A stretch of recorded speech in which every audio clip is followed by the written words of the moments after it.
our approach to the 80-20 principle. So despite the fact that what we do being architecturally complex and there being a large amount of custom design work on these projects, we look to try and identify the things that we can simplify and standardize and optimize that aren't the hero moments in the project. And ideally, that's 80%. So then it means the 20% of the project that is the hero moment, that is the thing that's going to create inherent value in the product that we're providing for the end user group and for our architectural client, that we can spend, say, 80% of our time on that 20%, because that's where the product that we provide, the value that we provide, is going to make it special.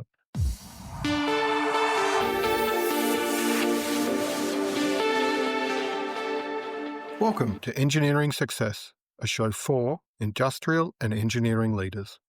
Whether you're leading an engineering firm, a manufacturer, or an industrial service provider, you'll hear actionable insights from your peers on how to beat the odds and create a sustainable business and the life you've dreamt of.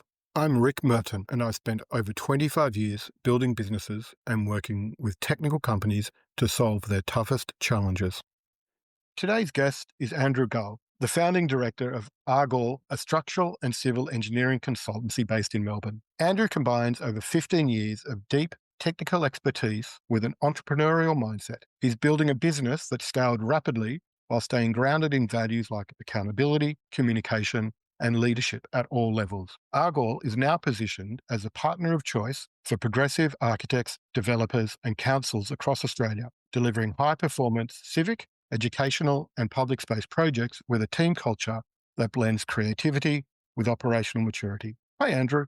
Welcome to the Engineering Success Podcast, and thank you for joining me today. Great to be here. Thanks, Rick. To start things off, Andrew, you left a fairly stable engineering career to start Argall. What frustrated you enough in the industry to take that risk? The perception of engineering was something as part of my journey in setting up the business that I wanted to change. I felt like engineering had become more of a competition in cost to be able to provide a deliverable as part of a construction process rather than the heart of consulting and problem solving and adding value. And that the general perception of engineering was that it was a box ticking item rather than something that could provide inherent value to the process. So part of stepping out into the journey of running and starting my own business was about looking to try and create a legacy where we're changing that perception, and that engineering can be utilized at the cold face of a project to instill structural intelligence into the aesthetic and functional parts of a project, not dissimilar to how engineering is treated more in Europe, where engineers will actually be the principal design consultant, and they're the relationships where we've looked to harbour with our long-term clients, where we're working in partnership with them during the fluid design phase to add as much value as we can from a structural and civil point of view.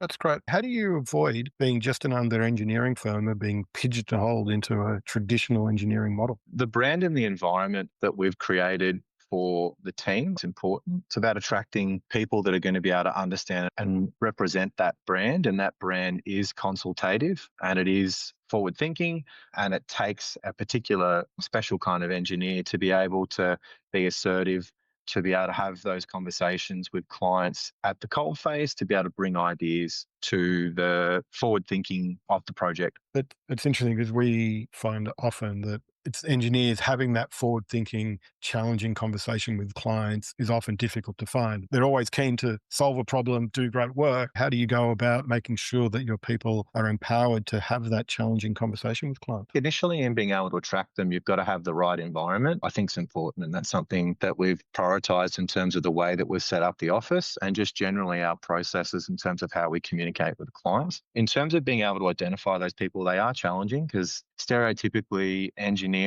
and engineers in general are quite reactive rather than proactive, I think, and potentially introversive rather than extroversive. So our process in terms of hiring is potentially a lot more strenuous than what the typical engineering firm would have. And a big part of that is a conversation. The first catch up is for a coffee for an hour or so, talking about love life and everything else to understand that the person's capacity to be able to interact with our culture and be able to kind of understand and appreciate our brand and what we're trying to achieve as a business before having any conversations about their technical capacity and the value that they can provide the business on the cold face of them joining the firm. Can you just explain what you actually mean by next generation thinking and how do you bring that to life in projects on a daily basis? It's a real foundational thing. It's everything from the way we communicate to the way that we execute our design, the tools that we use, the fact that there's a general appreciation for architecture and complexity and an aspiration to find and be able to assist in adding value to the project rather than just delivering our part. And also there's the focus around sustainability, which is really about that next generation. So it's a shift in engineering firms, even now, are still very 20th century in terms of the way that they're structured, the way that they approach their clients, the way that they look after their employees, where we wanted to really look to build a 21st century business that's much more progressive in the mindset in terms of the way the business operates, functions internally, the way the staff are rewarded, as well as the way that we interact with our clients, the way that we deliver our projects. Any specific examples where that next generation thinking has helped you solve something for a client where other firms couldn't, or how you've approached the problem differently? There was a project that we delivered with Cumulus Architects for the Arts Centre Melbourne. So I'm not sure if you're familiar with the cafe out the front of the Arts Centre. Yep. That was a project that we worked on. It was part of a design competition that we won. It was an inherently difficult project. It's above the ticket area underneath, so it's outside on the concourse. The pavers there are heritage listed, so we weren't able to drill and fix into the pavers.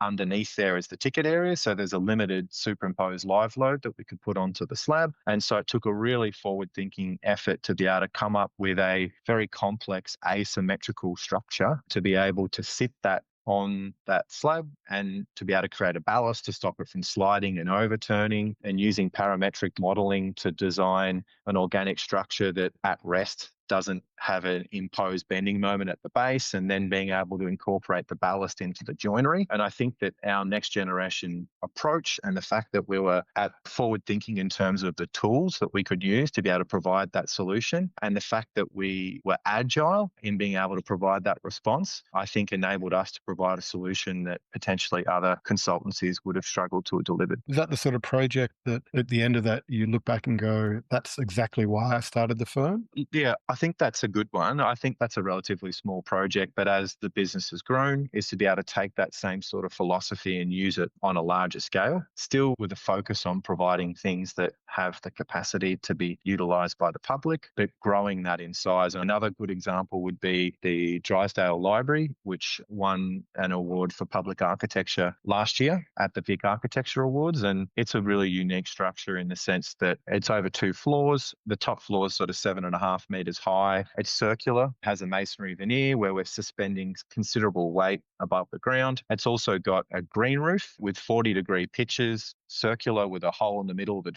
tree grows out of. And so there's no straight walls and there's no bracing lines in that upper circular section. And it took a very complicated approach to modeling the structure dynamically for seismic and wind loads, utilizing effectively a pitched plywood diaphragm to work like a bicycle tire to redistribute isolated lateral loads in and around to all of the sort of singular, slim vertical elements that were supporting the roof in order to enable that to work for the stability system. That's probably another example at a larger scale, but we're looking to then continue to take that and to acquire new clients that will enable us to take that to an even larger scale. Sounds like an amazing project. Given your next generation positioning, do you find you've got to do the same sorts of things that when you get bringing in experienced people that can solve engineering problems, but you want them to think about the problem in a specific way so that they get a solution that demonstrates that next generation? How do you approach really making sure that the teams that you're bringing in as you grow bring this to life on every project? I think it's a case of ensuring that you're selecting the people that have the capacity to be able to flourish in an environment where thinking is encouraged. In what we do, thinking is incredibly important. Thinking is how you develop the framework to find a solution that you can execute. I think a lot of engineers and a lot of engineering practices are very focused on process and execution, and you start doing before you've even thought about what the potential opportunities are in this project. So in terms of thinking, the first thing that we want to think about is the perception of value for what we're delivering. So there's a couple of examples we've talked about in terms of projects where we had the capacity to really push hard in terms of the design outcome, but there are other instances where potentially the functional output that we're delivering for, say, the Victorian School Building Authority, it's around how can we simplify the structure to maximize the value that the end user is going to get out of this because the budget isn't there. So I think at a first case, when people come in, it's being able to encourage them and give them time to think and for them to communicate how they're thinking, and also give them the capacity to be able to identify things with their experience that they can bring to the project that potentially we might not have even thought of. And I think as well, in terms of touching back on the previous comment about hiring, I think diversity in thinking and diversity in experience is really important to be able to provide really good holistic outcomes. How do you balance the costs around a project with ensuring you've got enough time to be able to enable your team to think about the projects differently? It's the non-transactional relationships that we have with our clients. It's about building trust and respect in terms of the quality of the service that we're going to give, so that it means that we don't have to be the cheapest. So we're competing on service, and a big part of the service is that thinking, because that thinking will enable the value, the input, the outcome that the client's looking for. So they recognize and respect that when they get us on the job, that there's additional time that we will provide in order to enable the outcomes and identify the specific value that they want. Another thing is our approach to the 80-20 principle. So despite the fact that what we do being architecturally complex and there being a large amount of custom design work on these projects, we look to try and identify the things that we can simplify and standardize and optimize that aren't the hero moments in the project. And ideally that's 80%. So then it means the 20% of the project that is the hero moment, that is the thing that's going to create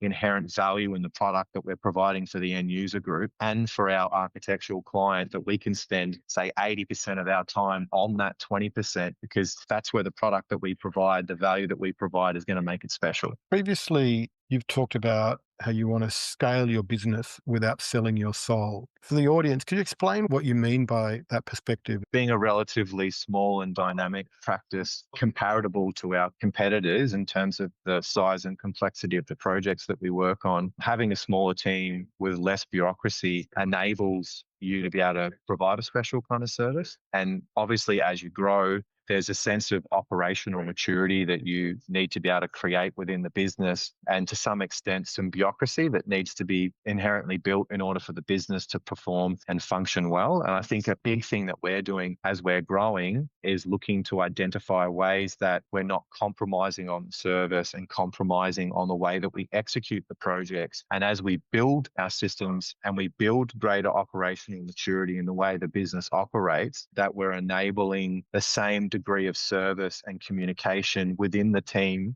as well as the way that we're communicating with our clients externally. I get that. And I expect some of the perspectives you mentioned around the relationship you've got with clients and that your value, not price driven, and enabling team to giving you opportunity to think on projects also goes to that. Your starting point isn't how do we do this cost effectively from a time perspective. Its starting point is how do we bring next generation thinking, and you want clients that are going to value that. Yeah, definitely. So when we approach a new client, it isn't a case of just simply submitting a fee proposal. There's a discussion that we have over a coffee. It might be an hour or two where we explain and we talk about what our process is, how we run and manage projects, and the reason why we necessarily aren't cheapest, to give them the confidence that if they invest and trust in us in delivering their solution, that they know that there's a degree of quality that they'll get with that service, and they can see the value that we'll be able to bring the product, and also the way that we deliver and coordinate the project, that there'll be additional value provided to them because there's less that they have to worry about too.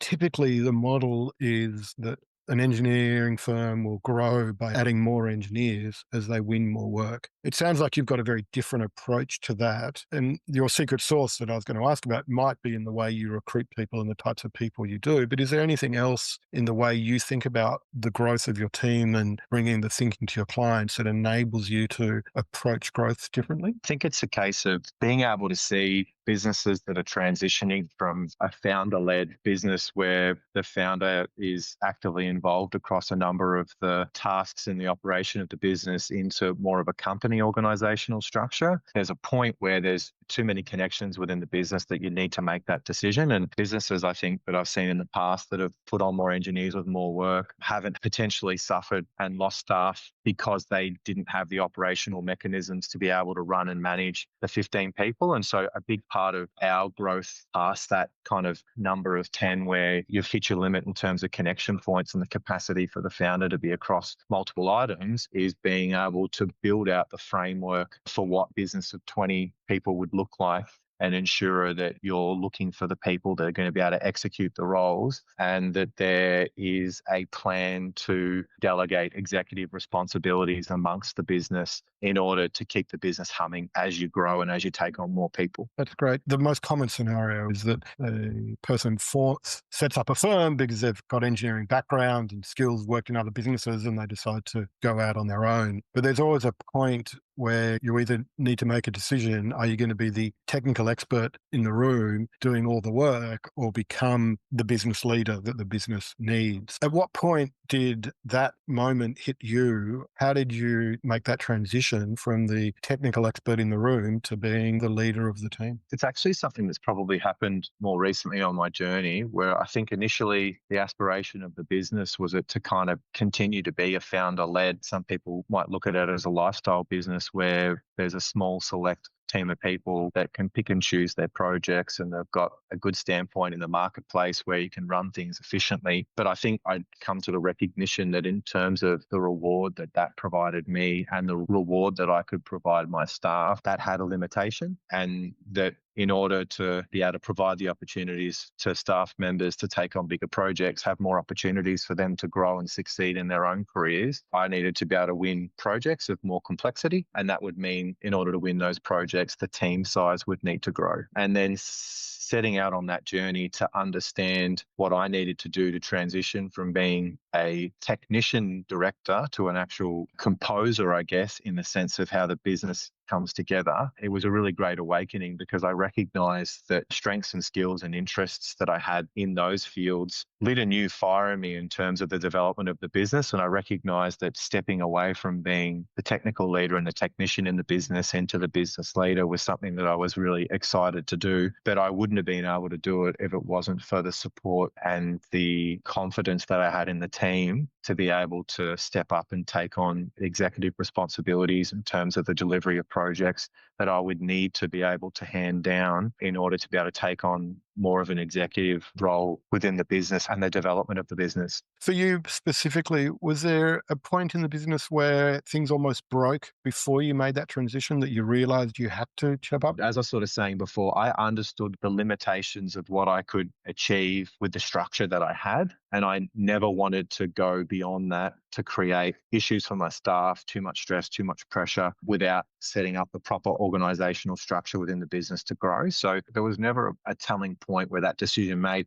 That decision was more in terms of the energy that I was getting from what I was investing into the business and the fulfillment and the goal setting and the journey, because I kind of felt like that there was a lot of things that were achieved as part of a 5-year plan to get to that point. But then for maybe 12, 18 months, once I got to that point and I was refining that system, I recognized that that wasn't enough to be able to light that fire within me. And I wasn't going to be able to do the best work and potentially be able to provide the best opportunities for the staff. And I recognized that I needed to look for that next level up. And part of that was then looking into, okay, well then where are we going with the business? And what do I need to do, learn and change in order to be able to provide success in the business to reward the staff for all their hard efforts? That takes a certain level of maturity and introspection to really understand that pain and change and then respond to it. So well done. On the same point, it's obviously your name. I know it's not exactly your name, but it's an amalgamation of your name that's on the door. How do you let go of projects when clients saying, well, Andrew, I want you. I've got a relationship with you. I want you to be on my project. I think that comes down to the brand. And I definitely feel like if you empower people to be able to represent the brand and sell the brand in the way that they execute their work, then they can garner the same degree of confidence in the clients as what I can do. And I tend to try and always make an effort to be able to enable the staff, especially the leaders within the business, to be able to create their own relationship with the client, to try and step back a little bit from that,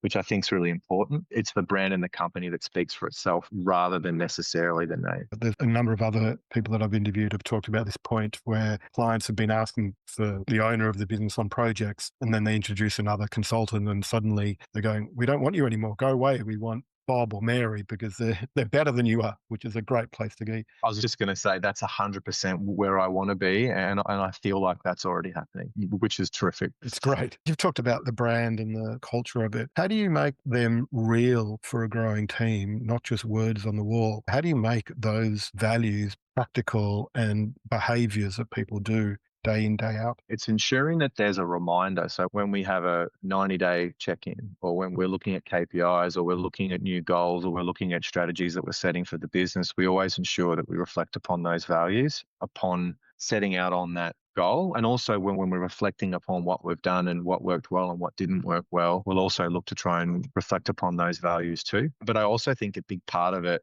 after reading James Clear Atomic Habits, it's about setting that standard. So one of the things I took from that book is people are a lot more likely to adapt to a normal than they are to be able for you to set a goal for them to exceed where they are at the moment to set a new normal. And I kind of feel like with acquiring and hiring people, bringing people into the business, if you're bringing in a real quality of candidate into the business and you're setting a new standard, then you can find that people will actually work to that. But it's also about ensuring that through the relationships that the staff are sharing with the clients is ensuring that their communication is kind of reflective of where we want to be as a business and being able to provide and advise on that, and also making them understand that leadership comes at all levels and that with what we do, effectively every single person in the business is an executive because we're outcome focused in terms of the way that we consult. There's no one in the business that's really executing tasks. Everyone has the capacity to make decisions that will impact on our profitability, the way that our quality is perceived by the clients. And so we're expecting them to take on the responsibility of leading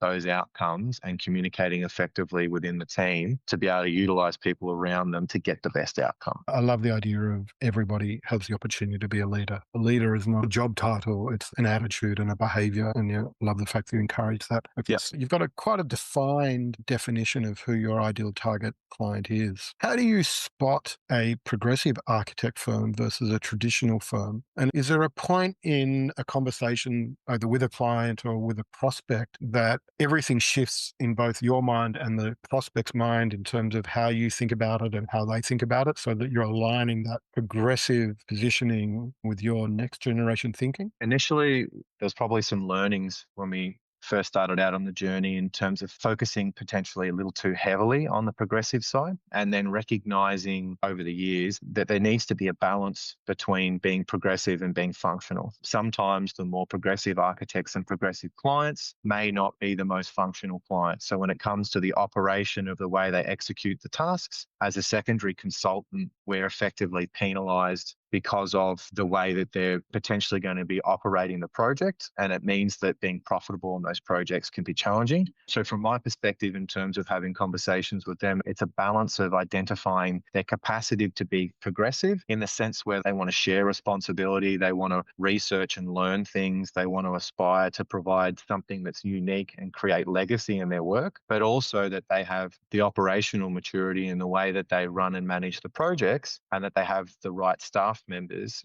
allocated to the particular tasks to ensure that as we're working through the designs operationally, we're not having to double down and double back on things and double handle things because of the way they're running the project isn't as efficiently as what it could be. So a couple of things that we might talk about is the way that we document the project. So we might talk about our workflows in terms of how we go from starting in butter papers, being able to sketch things by hand to come up with ideas to then transition into models, and what the process for that is and the tools that they use and how they run and manage those. It is a big part in understanding how they run and manage their projects and how we can kind of benefit from them running it well, and also their capacity to be able to adopt some of our methodologies for process to try and make things work more efficiently. The way I was thinking about it is that the idea could be that you're looking for firms or clients in general that value that next generation thinking. So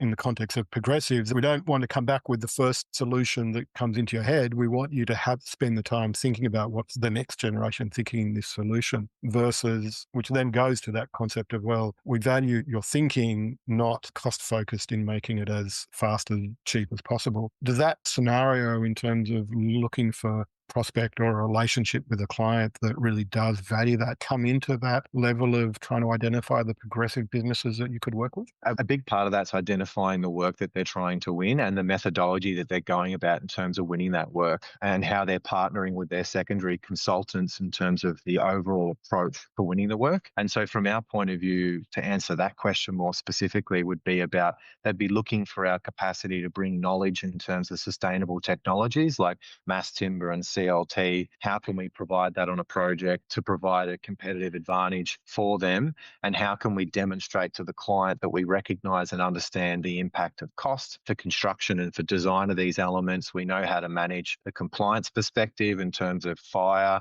and we can put together a team that will ensure that this optimised solution that provides greater sustainability outcomes is something that is viable, that can be delivered within the project brief and the project budget to put us on a pedestal against the other design consortiums that are looking to win a project. When I think about the way businesses operate, it's often around creating systems and processes that is a common answer to why a business has been successful over time. Can you share an example of a system that you've built that supports the growth while still keeping your team's creative and competitive edge alive? Our master workflow, we're still working on at the moment. So effectively, we've developed a flow chart that will take a project from a fee request all the way through to an occupancy permit, and it advises on checklists, templates, tools with Loom videos to demonstrate the process that should be undertaken to risk mitigate and also check at the end of each component. So a project might be broken down into, say, 5 or 6 different stages. And as you enter into each of those stages, the master workflow will identify all the risks, opportunities, and rewards that you need to investigate into before starting that to ensure that you're as informed as you possibly can be, and to ensure that that particular aspect of the project is executed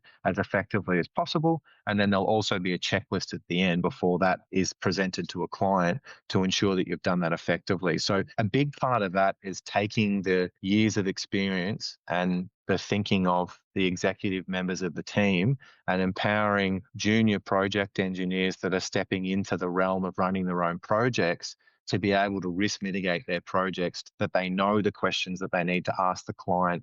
They know the additional information that they need to get before they start. They know how to mitigate against potential compliance issues or interdisciplinary problems that will fester down the track that someone that is approaching a project for the first time might not know. I think that's a really valuable tool because that enables us to mitigate the double handling that would traditionally happen when a junior staff member is taking on a task for the first time and then has to retrospectively learn rather than learn as they're executing the design module as part of a larger project. The way I try to think about these things, and I think it's the same sort of way, is on my team, I don't want them to think about what do I do next. I want them to think about how do I do this next step to the best of my capability. And then giving them the confidence that they know that there's a tool that they can refer to that will get them 90% of the way there, and for them to be able to formulate the way that they want to be able to do the project, following which they can consult executive team members to say, what do you reckon about this? This is how I'm thinking I want to execute this in accordance with our systems. And then we can provide some advice in order to be able to make it hopefully even better.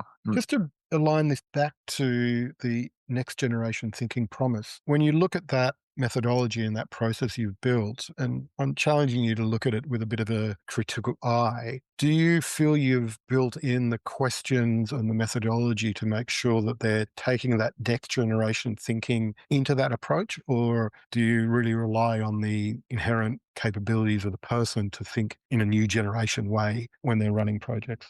The systems and process aspect of it is what enables the creativity and the thinking, because the thinking can be devoted to the things that matter rather than the things that don't matter. We're not having to think about how to solve a problem we've already solved. We're not having to think about a process that can be automated. Those things just happen in the background. So it means that there's more time for looking into and exploring and discussing holistically within the business, how can we take a next generation thinking approach to this particular project. When you think back over the years of building, what's the hardest lesson you've had to learn about running a business versus being an engineer?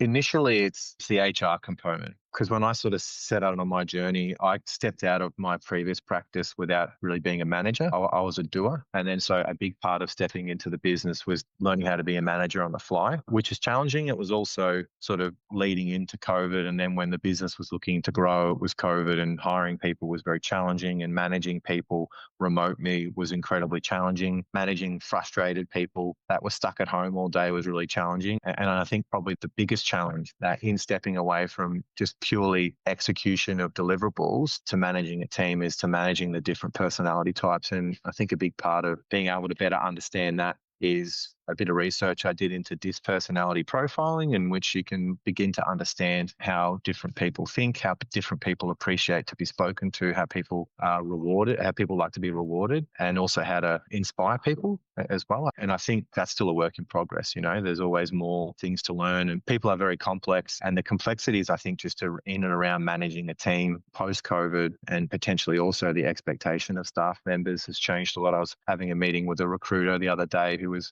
explaining to me that the landscape for them in terms of recruitment and in terms of having staff members satisfied with the organisations that they're going to in the last 3 years post-COVID has changed significantly. And he's been in business for, say, 20 years. And I think that's something that I've sort of grown to understand and appreciate as well. You mentioned one of the things that changed the way you think about it was using the DISC profile, which is a profiling tool to understand who an individual on your team or other people are. Are you still using DISC or other profiling tools? Could you talk through what you're using and how you use that sort of profiling technology or methodologies to build a better team and get the best out of your team? One thing I was very aware of before starting on the journey of establishing a business was I wanted to have forward-thinking people that were extroversive, that had the capacity to communicate the way that I wanted to in terms of the clients. I recognized that I couldn't have a whole team of people that are competing for the same airspace. I really felt like the experiences that I'd had in the past and some of the best business partnerships that I've seen is that where directors or executive members of the team have complementing personalities and attributes. So I think in terms of being able to create a good team and a good culture without cliques, without diversion, it's a case of identifying people having diversity in the team in terms of skill sets, where people have come from, genders, backgrounds. I found that really successful for us. And also diversity in terms of the personality types, so that you've got people that are more naturally steady and conscientious, i.e. S and C, and then you've got other people that are potentially more dominating and influencing DI, but it also ensuring that the staff understand and recognize from my perspective that both roles are equally as important. And I think typical engineering organizations that are maybe a little bit more 20th century focused will reward the Ds and Is, and the S's and C's get left behind. But the S's and C's are the glues that hold the business together. So it's a big part of being able to run a business is, from my perspective, is to ensure you have a good combination of those personality types and that they're equally rewarded. Do you measure people's profiles, or do you use a DISC profile with everybody that comes in? Where does it fit into your HR leadership? As part of the recruiting process, it's something that we do, and then we have a map of the Ds, the Is, the S's and the C across the staff in Excel. And the idea is that we're hoping to have a map that kind of crosses over itself, in that there's a combination of different personality types. And also every now and then, I haven't done it for a while, but did one about 6 months ago, just a presentation to remind everyone to say, hey, this is where everyone sits, and these are the attributes for these different personality types. It's always good to stay conscious of that, so that we're talking to each other and motivating each other in the best way that we possibly can. And look, people vary in different environments and in different moments as well. So you've got to understand who can be what personality type at what environment. So that's great. Thinking really in the future, if you projected 5 years from now, what does success look for Argall for you? What does success look like for you in 5 to 10 years? I think it's being able to build a business, and we talked about it before, with the operational maturity and the structure to be able to compete with, say, tier ones on state government projects of significance, where we're contributing to structures that will be utilised by the masses and that have legacy within Melbourne and around Australia, and that will have sustainability objectives that are unique, design materiality that's unique, new technologies, and challenge the perception of what people think is possible of structures of that kind. And that through doing that, the value that we provide projects can be seen, and the general perception of structural engineering contributing to the broader vision of those sorts of projects, the value of that is perceived to be greater than it is now. If an engineer who's really frustrated in their current corporate role tapped you on the shoulder and said, look, I'm thinking about doing this, about opening my own firm, but I'm really quite scared about taking that step, what advice would you give to them? One of the disadvantages and one of the advantages of what we do is that we sell time.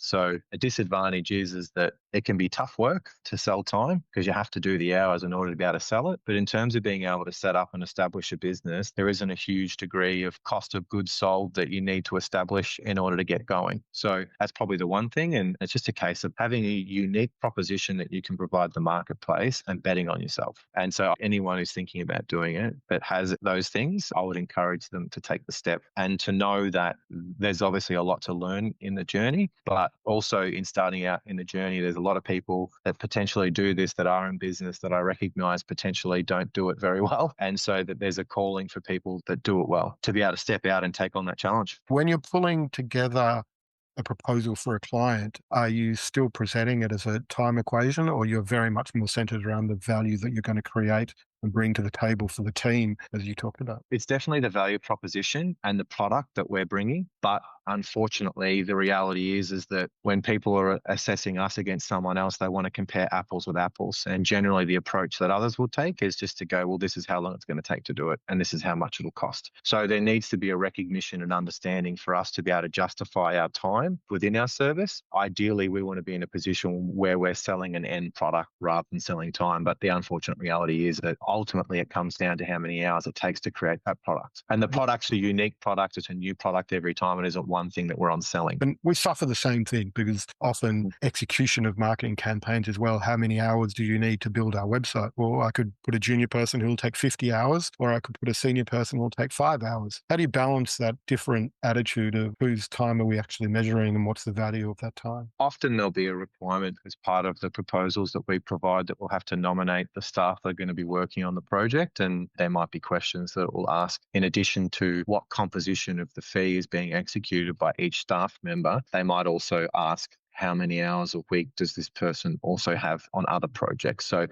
depends on the brief. And in terms of the way that we set up our projects, in terms of our systems and our processes and our quality assurance, there'll be 3 people that'll be nominated to every project. There'll be a project director, a project engineer, and a project documenter who all hold different responsibilities within the project. And as part of our standard project template, there'll be a percentage of time within the overall budget that each member will be allocated for each phase. So very, very easily we can say, well, here's the time allocation. And the idea is that we want to try and optimize that. We can adjust those numbers to ensure that we're getting the best return on value for that project. And sometimes the project might be quite simple. And it might mean that there might be a more junior person that's more appropriate to execute more hours. And there might be another circumstance, which might be like where a significant amount of time could be reduced if a more senior person was to execute a greater percentage of the work. And to think about it in the context of next generation thinking, one of the things that I'm really fascinated in is what are the industry norms that define how we think about. So in the industry you're in, this time-based proposals is obviously a norm that everybody feels they have to follow. I would imagine if we thought in the future around success for your firm and next generation thinking, and one of those might be that if we could shift our relationship with clients to be really focused on the value that we're bringing to the table, how we're solving the problem, and it's not a time-based, and changing that industry tradition that everything has to be on an hourly basis with a cost per hour for that resource and how many hours we're going to allocate to this resource to other things, and really changing that industry, again, based on who you are, I expect would be another success metric for you. But really, rather than me assuming that is, I'd love to understand if that is something that you would love to change in your own industry. Definitely. With procurement methodology for government, local government, state government, I think ultimately there'll be an expectation on price, and it will always be dictated by time because it's taxpayer money and it's value for money. We also have a sector where we work on luxury residential projects. They're kind of commercial-based projects, $20, $25 million size houses, where we bring a lot of the design focus and progressive nature of how we go about that from our public work into those sectors. And that's where I'd like to think that there are people that recognize that there's a product that we provide that's unique and that there's a cost associated with that rather than necessarily looking at the hours. But I do think generally engineers have been very poor historically in marketing the value of the service that they provide projects, and they've competed on cost rather than service and value. And that has effectively devalued the profession to some extent. And I often think that the value that we provide projects where we're providing liability for the design for an extended period of time and someone for 1% of the construction costs or less, and then someone could come in and sell it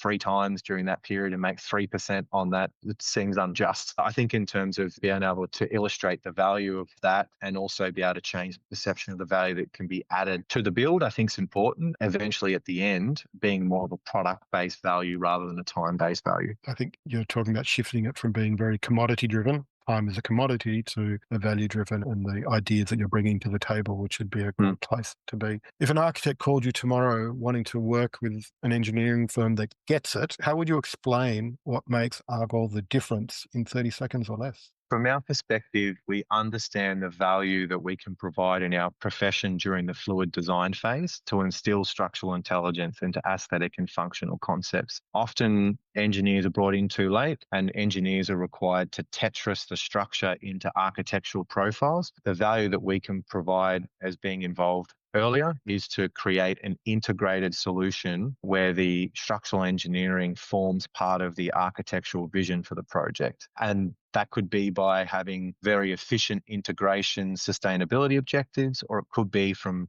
experimenting with materials and creating new and unique forms. That's great, Andrew. That's a great place to end our conversation. So thank you for allowing us to explore Argall and for sharing your experience and lessons on scaling an engineering business without, as we've talked about earlier, selling its soul. I was really inspired by your approach to not just the systems that drive growth, but how you've built and maintained and managed the team as well, while maintaining the creativity, and your insights on moving from a technical expert to a business leader. I'm sure will be invaluable for many of our listeners facing a similar transition. To all our listeners, if you found value in today's conversation, I'd love to hear from you. Feel free to connect with me on LinkedIn or visit our website, insideoutgroup.com.au. And please remember, building a sustainable business is a journey, not a destination. The challenges that Andrew has shared with us today are ones we've all faced, but as you've heard today, they're definitely and absolutely solvable with the right approach and mindset. I'm Rick Merton, and thank you for listening to Engineering Success.